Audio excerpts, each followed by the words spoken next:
Now this is actually in the hate. It's sort of the Banksy's iconic rat. Oh yeah, with the little star cap on, right? So he's the socialist rat. I took it down, which is very controversial. I had an offer last week from an art dealer in L.A. Right. He offered me $200,000. Oh my gosh. I took that down not to sell it, but I'm taking it down in the hopes that I can donate it somewhere so it is on public display. Right.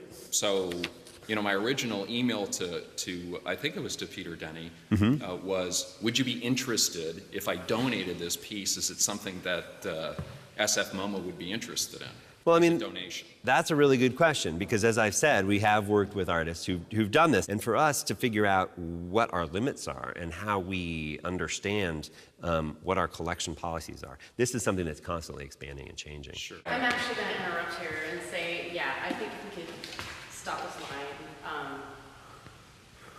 Is the camera off?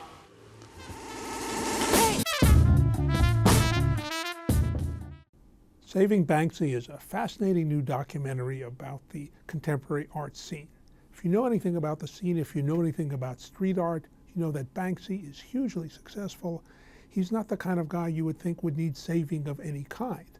But what has happened is that even though street artists believe that what happens in the street should stay in the street, collectors and gallery owners are buying the walls that Banksy street art is on, cutting the art out, and selling it for hundreds of thousands of dollars in galleries to wealthy collectors, money of which none goes to the artists. So this is a dilemma in and of itself. Into this situation walks a man in San Francisco who cuts one of these murals off a wall, not to sell it for a profit, but to donate it to a museum. This is a good intention, but as in many things, good intentions are the road to hell. This man gets into all kinds of difficulties. This film explores them all. It's a fascinating look at the art world, its complications, and its travails. For the Los Angeles Times, this is Kenneth Turan.